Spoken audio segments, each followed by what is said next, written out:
दोस्तों, एक समय था जब लोग डॉक्टरों को भगवान का रूप और अस्पतालों को किसी मंदिर से कम नहीं मानते थे, क्योंकि भगवान के बाद डॉक्टर ही होते थे जो मरे इंसान को भी जिंदा कर सकते थे। ना जाने कितने ही इंसानों को डॉक्टरों ने मौत के मुंह से बचाया है, लेकिन अब वक्त बदल गया है।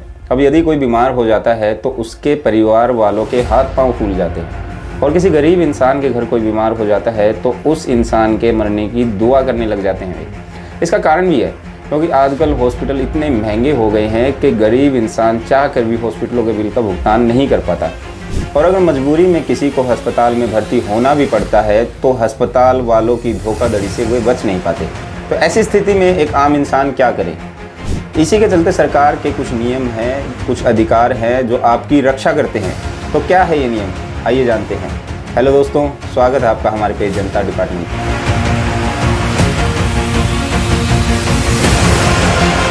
सबसे पहले तो स्वास्थ्य का अधिकार। दोस्तों, स्वास्थ्य का अधिकार सबका अधिकार है, इससे किसी को भी वंचित नहीं रखा जा सकता है। स्वास्थ्य का अधिकार मानव जीवन का अनिवार्य घटक है। 1989 में परमानंद कटारा बनाम भारत संघ मामले में सुप्रीम कोर्ट ने अपने ऐतिहासिक फैसले में कहा था कि प्रत्येक डॉक्टर, चाहे वह सरकारी अस्पताल में हो या अन्य कहीं, जीवन की रक्षा के लिए उचित विशेषता के साथ अपनी सेवाएं देना उसका पेशेवर दायित्व है। अगर ऐसा करने से कोई डॉक्टर या अस्पताल मना करता है तो उस पर कार्रवाई भी हो सकती है। नंबर 2, सूचना का अधिकार कानून 2005। दोस्तों, मरीज के परिजनों के पास एक बहुत बड़ा हथियार होता है जो कि है सूचना का अधिकार। इस कानून के अनुसार सबसे पहले हमें डॉक्टर या अस्पताल में मरीज पर किस तरह का इलाज चल रहा है ये जानने का अधिकार होता है। अस्पताल की जांच में सामने क्या निकल कर आया, हर टेस्ट की क्या कीमत है, मरीज को जो दवा दी जा रही है उसका कितना असर है और कब तक असर होगा। अगर मरीज पूछने की स्थिति में नहीं है तो अस्पताल में साथ रह रहे परिजन इसकी जानकारी अस्पताल के प्रशासन से ले सकते हैं, और जानकारी हासिल करना हम सबका अधिकार है। इसके साथ ही आप अस्पताल प्रशासन से डॉक्टर की योग्यता और डिग्रियां भी मांग सकते हैं।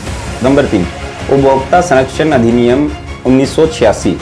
कंज्यूमर राइट्स एक्ट के मुताबिक स्वास्थ्य सेवा के उपभोक्ता होने के नाते हम देश के उपभोक्ता संरक्षण अधिकार अधिनियम के तहत अपने अधिकारों की लड़ाई लड़ सकते हैं। हालांकि हमारे देश में पेशेंट राइट्स नाम का अभी तक कोई कानून नहीं है, लेकिन उपभोक्ता संरक्षण अधिनियम भी हमारे अधिकारों के लिए काफ़ी है।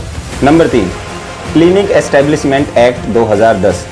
इस अधिनियम के तहत हर अस्पताल, क्लिनिक या फिर नर्सिंग होम को रजिस्टर करना अनिवार्य होता है। साथ ये गाइडलाइन के तहत हर बीमारी के इलाज और टेस्ट की प्रक्रिया निर्धारित है, और ऐसा न करने पर इस एक्ट में जुर्माने का प्रावधान है। हालांकि सभी राज्यों में अभी तक इसे लागू नहीं किया गया है, लेकिन फिर भी ये हमारे अधिकार, आपके अधिकार के लिए ज़रूरी है। Number 4, MRTP act 1969। इस एक्ट के अनुसार दवा विक्रेताओं के बीच कंपटीशन होना जरूरी है। इसके अनेक प्रावधानों के तहत कोई भी अस्पताल आपको वहीं से दवाई लेने के लिए बाध्य नहीं कर सकता है। Number 5, professional conduct and ethics act 2002। Medical council of India ने अभी डॉक्टरों के लिए कुछ दिशा निर्देश जारी किए हैं, जिसमें आपको इमरजेंसी में इलाज की ज़रूरत है तो कोई डॉक्टर इसके लिए आपको मना नहीं कर सकता है, जब तक फर्स्ट एड देकर मरीज की स्थिति खतरे से बाहर न कर ले। इसके अलावा Indian journal of medical ethics के 2012 के संस्करण के मुताबिक किसी भी मरीज के पास उसकी बीमारी की गोपनीयता बनाए रखने का अधिकार होता है। इसका मतलब ये हुआ कि अगर आप नहीं चाहते कि आपकी बीमारी का पता परिवार के दूसरे सदस्यों को चले तो डॉक्टर किसी भी हाल में आपकी बीमारी के बारे में परिवार वालों को नहीं बता सकता। दोस्तों, आप अपने अधिकारों के बारे में अगर गहनता से अध्ययन करें तो अब आपको पता चलेगा कि न जाने क्या क्या अधिकार बने हैं जो आपकी सुरक्षा के लिए ज़रूरी है। इसलिए मैं कहता हूं कि आपको आपके अधिकारों के बारे में ज्ञान होना बहुत ज़रूरी है। आशा है आज की वीडियो से आपको सहायता मिलेगी। मिलते हैं अगली वीडियो में, तब तक के लिए धन्यवाद।